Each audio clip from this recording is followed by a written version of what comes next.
Hello all, welcome to SMS channel. నేను ఇక్కడ రవ్వతో చాక్లెట్ ఇడ్లీస్ ఎలా చేసుకోవాలో చూపిస్తున్నానండి. ముందుగా మనం బొంబాయి రవ్వ 1 కప్పు తీసుకోవాలి. 1 కప్ రైస్ పౌడర్ కూడా యాడ్ చేస్తున్నానండి దీంట్లో.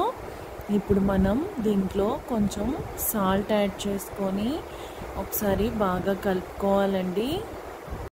ఇక్కడ నేను 2 టేబుల్ స్పూన్స్ నెయ్యి యాడ్ చేసుకుంటున్నానండి. నెయ్యి యాడ్ చేయడం వల్ల మనకి సాఫ్ట్గా వస్తాయండి ఇడ్లీస్. చూడండి, నేను ఇక్కడ వీడియోలో చూపిస్తున్నాను కదా, ఈ విధంగా మనం మిక్స్ చేసుకోవాలి. ఇక్కడ నేను 1 కప్ మిల్క్ యాడ్ చేసుకుంటున్నాను. మనం వాటర్ యాడ్ చేయమండి, మిల్క్తోనే మనం బ్యాటర్ రెడీ చేసుకోవాలి. నేను ఇక్కడ టేస్ట్ కోసం మిల్క్ పౌడర్ యాడ్ చేసుకుంటున్నాను.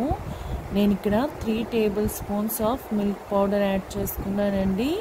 మనకి స్టోర్స్లో దొరుకుతుంది అమూల్ మిల్క్ పౌడర్, అదే యాడ్ చేసుకున్నానండి. యాడ్ చేసుకొని ఈ విధంగా మనం కలిసేలాగా మిక్స్ చేసుకుంటున్నాను. మనం దోశ బ్యాటర్ కాదండి, ఇడ్లీ బ్యాటర్ కన్సిస్టెన్సీలో రావాలి మనకి. ఇక్కడ నేను బేకింగ్ పౌడర్ యాడ్ చేసుకుంటున్నానండి. 1 టేబుల్ స్పూన్ యాడ్ చేసుకున్నాను. దీనివల్ల మనకి ఇడ్లీలు అనేవి ఫ్లఫీగా వస్తాయండి.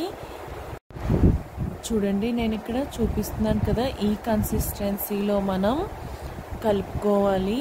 ఒక 10 to 15 మినిట్స్ లిడ్ క్లోజ్ చేసి పక్కన పెట్టుకోవాలండి. ఇక్కడ నేను 15 మినిట్స్ తర్వాత చూడండి మనకి బ్యాటర్ ఎంత చక్కగా పొంగిందో. ఇప్పుడు మనం ఇడ్లీ పాత్ర తీసుకొని దాంట్లో మనం బ్యాటర్ వేసుకోవాలండి. ఇక్కడ నేను డైరీ మిల్క్ చాక్లెట్స్ తీసుకుంటానండి. నేను ఇవి పీసెస్గా కట్ చేసుకుంటాను. చూడండి, ఈ విధంగా నేను చిన్న చిన్న పీసెస్ కట్ చేసుకున్నానండి. మనకి తింటుంటే చిన్న చిన్న బైట్స్ లాగా బాగా నోట్లో తగులుతూ ఉంటాయండి. డైరీ మిల్క్ అంటేనే పిల్లలకి ఇష్టం కదా. చూడండి, నేను ఇక్కడ ఇడ్లీ పాత్ర తీసుకొని ఈ విధంగా బ్యాటర్ని కొంచెం యాడ్ చేసుకుంటున్నాను. ఇప్పుడు నేను ముందుగా కట్ చేసి పెట్టుకున్నాను కదా డైరీ మిల్క్ పీసెస్, వాటిని ఈ విధంగా నేను యాడ్ చేసుకుంటున్నానండి. డైరీ మిల్క్ అంటే ఎవరికి ఇష్టం ఉండదు చెప్పండి.